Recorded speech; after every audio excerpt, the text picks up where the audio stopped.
Selamat datang kembali. Oke, kita langsung aja ya. Kita mau ngulik bareng catatan penting yang Anda bagikan soal pilar-pilar kehidupan Kristiani ini. Siap. Fokus kita hari ini ke iman, pengharapan, sama kasih. Terus gimana juga elemen kayak kesadaran, ketenangan, penyerahan diri, sama kesabaran itu jadi bagian dari iman yang hidup sehari-hari. Dan pastinya peran Roh Kudus sebagai penolong utamanya. Kita coba gali makna praktisnya buat Anda. Siap ya? Kita mulai dari fondasinya dulu. Oke, siap. Jadi catatan Anda ini kan menyoroti 3 hal yang fundamental banget ya. Iman, pengharapan, dan kasih. 3 serangkai itu ya? Betul. Di 1 Korintus 13 ayat 13 juga disebut, 3-3-nya ini penting, ada terus, tapi yang paling utama itu ya kasih. Yuk kita bedah satu-satu biar lebih kebayang. Oke, kita bongkar nih. Mulai dari iman dulu. Catatan Anda langsung kutip Ibrani 11 ayat 1 ya. Iman itu dasar dari segala sesuatu yang kita harapkan dan bukti dari segala sesuatu yang tidak kita lihat. Nah, itu dia. Jadi intinya, di catatan ini, iman itu bukan cuma sekedar, oh iya percaya Tuhan ada, tapi lebih ke bertindak seolah-olah janji Tuhan itu udah nyata. Gitu kan? Walaupun mungkin buktinya belum kelihatan. Betul-betul. Kayak Abraham itu loh yang diceritain di Roma 4. Dia bukan cuma, percaya bakal punya anak di usia senja, tapi dia bener-bener pegang janji Tuhan itu. Meskipun kelihatannya mustahil banget ya. Justru itu, imannya itu nggak goyah. Dan ditekankan juga di catatan, tanpa iman model begini ya, nggak mungkin kita bisa menyenangkan Tuhan. Itu kata Ibrani 11 ayat 6. Benar. Nah, nyambung dari iman, catatan Anda lanjut ke pengharapan. Ada kutipan Roma 8 ya. Iya, Roma 8 ayat 24-25, kita diselamatkan dalam pengharapan. Tapi pengharapan yang kelihatan, itu bukan pengharapan lagi namanya. Kita berharap apa yang nggak kita lihat, nunggunya pakai tekun. Oke, jadi ini bukan sekedar optimis kosong gitu ya. Semoga nanti baik, bukan gitu ya? Bukan cuma itu. Ini lebih ke keyakinan yang kokoh gitu. Keyakinan kalau masa depan kita sama Tuhan itu pasti baik. Meskipun sekarang lagi sulit, lagi menderita mungkin. Jadi ini yang bikin kita kuat ya? Iya, pengharapan ini yang jaga kita dari putus asa, yang kasih kita ketekunan. Jadi semacam bahan bakar lah. Contohnya Yusuf di catatan Anda. Itu keren banget. Dia tetap setia di penjara. Padahal situasinya berat banget ya. Banget. Tapi pegangannya apa? Ya janji Tuhan lewat mimpinya itu. Dia punya pengharapan. Nah, ini dia. Jadi pengharapan ini bikin kita aktif melangkah ya, bukan cuma nunggu pasif aja. Lanjut, yang paling utama nih. Kasih. 1 Korintus 13, tadi udah disebut ya, paling tinggi. Yang terbesar. Iya. Terus yang bikin saya klik banget di catatan Anda itu kutipan dari Galatia 5 ayat 6. Iman itu bekerja oleh kasih. Wah. Nah, nyambung kan? Nyambung banget. Jadi kasih itu ternyata bukan cuma perasaan anget-anget gitu ya, tapi lebih ke aksi nyata. Aksi yang nunjukin iman kita itu hidup. Persis. Dan puncaknya ya, kasih Kristus di kayu salib itu. Rela berkorban, bahkan mengampuni orang yang nyalibin ya. Itu kan luar biasa ya? Luar biasa. Oke, nah yang menarik lagi, catatan Anda ini nggak berhenti di fondasi aja, tapi nyambung ke praktek hidup sehari-hari. Iya, itu yang bikin kayak, pertama ada kesadaran rohani, ini nyambung ke Efesus 5 ayat 14. Bangunlah hai kamu yang tidur. Oh, biar melek gitu ya? Nah, itu dia, biar hidup nggak autopilot. Tapi bangun, sadar ada Tuhan di sekitar kita, sadar mana dosa, sadar sama pimpinannya. Ini penting biar kita nggak, kebawa arus dunia aja. Oke, kata Roma 12 ayat 2 ya, jangan jadi serupa dengan dunia ini. Betul. Dan Roh Kudus, nah ini perannya lagi, dia yang kayak alarm rohani kita, yang bangunin kesadaran ini. Mirip kayak Nabi Nathan waktu negur Daud.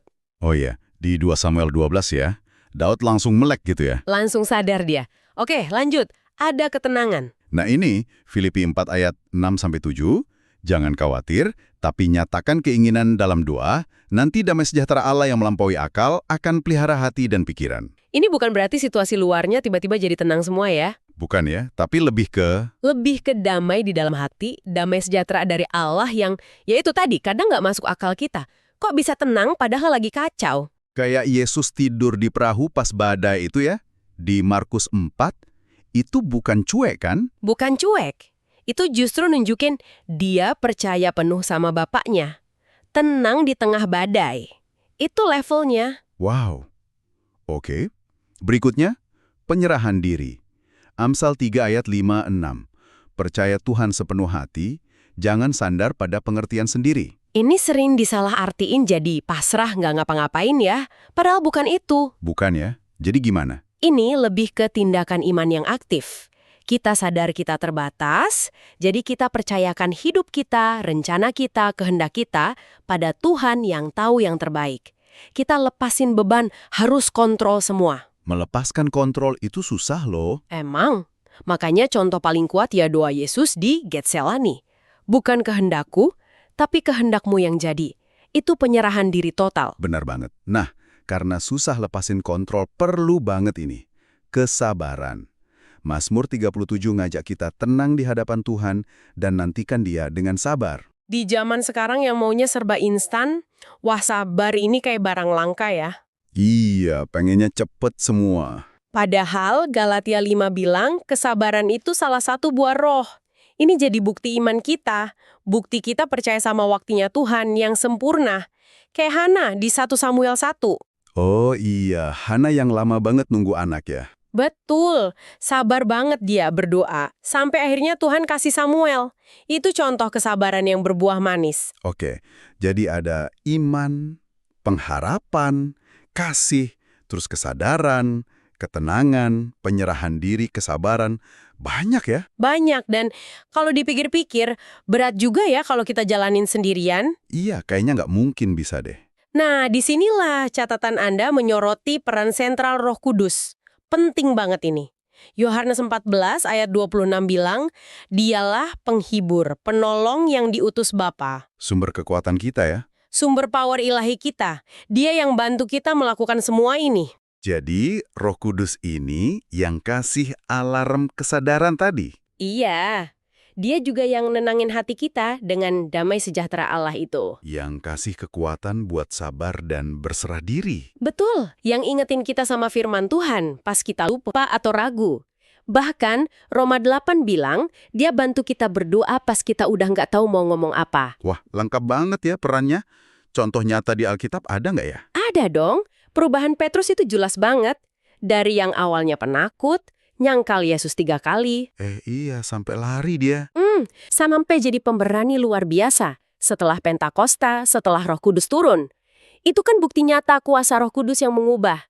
Ada di Kisah Para Rasul 2. Oke. Jadi kalau kita rangkum nih buat Anda yang lagi dengerin, catatan ini tuh kayak ngasih peta jalan iman Kristen gitu ya. Bisa dibilang begitu. Ya.